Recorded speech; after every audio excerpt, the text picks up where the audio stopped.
Hello दोस्तों, D science academy में एक बार और आपका स्वागत है। आज हम डिस्कस करेंगे class 12th biology NCERT book की चैप्टर 1 रिप्रोडक्शन इन ऑर्गेनिजम्स। तो let's start. Reproduction is a biological process, means किसी भी लिविंग ऑर्गेनिज्म या नॉन लिविंग ऑर्गेनिज्म में रिप्रोडक्शन एक मेन कैरेक्टर शो करता है। मतलब आप समझ रहे होंगे कि अगर वो लिविंग ऑर्गेनिज्म है तो उसमें रिप्रोडक्शन प्रोसेस होगा, नॉन लिविंग है तो उसमें नहीं होगा। तो रिप्रोडक्शन प्रोसेस होता क्या है? तो रिप्रोडक्शन प्रोसेस के थ्रू कोई भी ऑर्गेनिज्म अपने जैसे ऑस्प्रिंग या अपने जैसे यंग वंस पैदा कर सकता है, ये रिप्रोडक्शन होता है। तो नेचर में कोई भी ऑर्गेनिज्म अपने आप को, अपने स्पीसीज को बनाए रखने के लिए, जनरेशन को बनाए रखने के लिए रिप्रोडक्शन का प्रोसेस करते हैं। तो पर्टिकुलर किसी भी चीज़ का एक डेफिनेशन होता है। तो what is reproduction?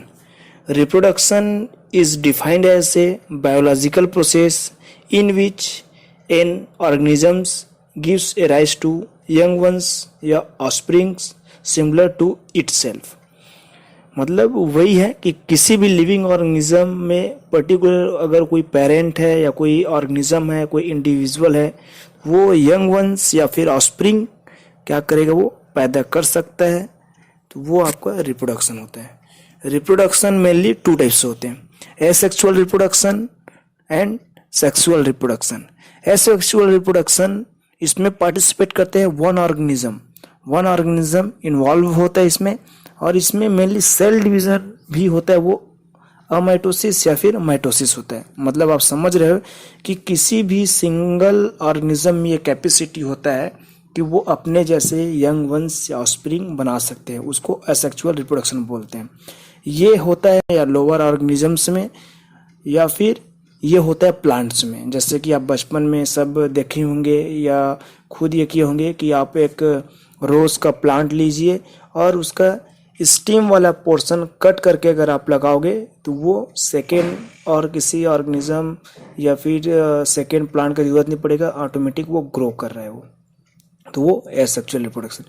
Sexual reproduction, इसमें 2 ऑर्गेनिज्म इन्वॉल्व होते हैं, मतलब 2 पेरेंट, मदर और फादर, मतलब कि मेल और फीमेल ऑर्गेनिजम्स पार्टिसिपेट करते हैं और वो प्रोसेस आपका सेक्सुअल रिप्रोडक्शन होता है। जैसे कि किसी भी हायर एनिमल में या इंसान में या आप किसी भी जाति में अगर मेल और फीमेल देखते हैं तो उसमें मान के चलिए कि उसमें सेक्सुअल रिप्रोडक्शन होता है। अभी ये आपको पता है कि कोई भी ऑर्गेनिज्म है या कोई भी स्पीसीज है वो अमर नहीं होता, मतलब कि एक टाइम के बाद उसका डेथ होना फिक्स रहता है, एक नेचुरल डेथ होना फिक्स रहता है, एक टाइम पीरियड होता है। इस टाइम के बाद, इस मंथ के बाद, इस ईयर के बाद, इतने ईयर के बाद उसका डेथ हो जाता है। तो उसको हम लोग लाइफ स्पैन बोलते हैं या लाइफ टाइम बोलते हैं। और ये एनसीईआरटी का स्टार्टिंग ही पॉइंट है बुक का, और इसमें कुछ ऑर्गेनिजम्स का टाइम पीरियड भी दिया गया है, लाइफ स्पैन भी दिया गया है, और कुछ ब्लैंक है तो उसको भी आप मैं बता रहा हूँ, समझा रहा हूँ, आप उसको भी फिल कर लीजिएगा। तो इसमें अगर लाइफ स्पैन का अगर डेफिनेशन या फिर उसका कुछ पॉइंट देखोगे तो इसमें ये क्या होता है लाइफ स्पैन, तो period from birth to the natural death of an organisms represents its life span. मतलब किसी भी ऑर्गेनिजम्स के बर्थ से लेकर उसका नेचुरल डेथ होने तक का एक टाइम होता है, एक पीरियड होता है, उसको लाइफ स्पैन बोलते हैं।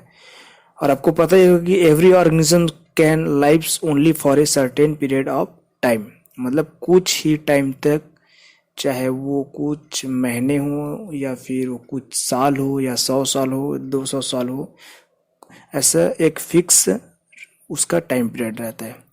लाइफ स्पैन किसी ऑर्गेनिज्म में ज़्यादा होता है, किसी ऑर्गेनिज्म में कम होता है। मतलब लाइफ स्पैन होता है वो वेरी शॉर्ट भी हो सकता है और वेरी लॉन्ग भी हो सकता है। बट एनसीईआरटी में एक मेन पॉइंट है, उसको मैं बताता हूँ। Life spans of organisms are not correlated with size. जैसे कि इसमें कोई इसका साइज डिपेंड नहीं करता कि वो इतना ईयर तक ये सेम साइज का है तो सेम लगभग इसका इतने ईयर तक ही इसका लाइफ स्पैन होगा, ऐसा नहीं है। जैसे फॉर एग्जांपल के लिए मैं लेता हूँ क्रॉ का, पैरट का या फिर मैंगो एंड बेनियन ट्री का।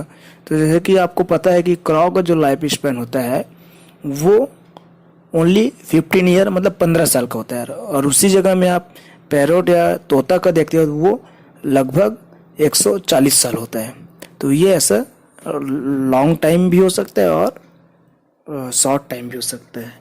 तो मैं एक एक करके जो एनसीईआरटी बुक में कुछ और सम ऑर्गेनिजम्स का लाइफ स्पैन दिया है, उसका लाइफ टाइम दिया है, तो उसको मैं बताते जाता हूँ। आप अपने कॉपी या बुक्स में भी नोट करिए इसको। एलिफेंट का जो लाइफ पीरियड होता है या फिर उसका लाइफ टाइम होता है वो 60 to 90 ईयर होता है। रोज का लाइफ उसका होता है 5 to 7 ईयर। डॉग का 20 to 50। बटरफ्लाई का 1 and 2 वीक। क्रॉ का आपको पता ही है 15 ईयर्स। और बनाना ट्री का 25 ईयर। काऊ का 20 to 25 ईयर। पैरोट का 140 ईयर और क्रोकोडाइल का 60 ईयर। हॉर्स का भी 60 ईयर। और राइस प्लांट का तो आपको पता ही होगा 3 to 4 मंथ। टर्टाइज का 100 to 150 ईयर्स के बीच में। बेनियन ट्री का ये बहुत ही लंबा टाइम 200 ईयर्स मतलब 200 साल तक। तो ये सब आप एक बार नोट कर लीजिए, आपका नोट्स भी बन जाएगा। और आगे डिटेल में पढ़ेंगे एसेक्सुअल रिप्रोडक्शन और सेक्सुअल रिप्रोडक्शन के कुछ टाइप्स और विथ एग्जाम्पल। अगर आपका कुछ सजेशन है तो कमेंट करके ज़रूर बताएं। अगर ये वीडियो आपको पसंद आया होगा तो लाइक करें, शेयर करें और इसी प्रकार की वीडियो पाने के लिए चैनल को सब्सक्राइब करें। Thank you for watching.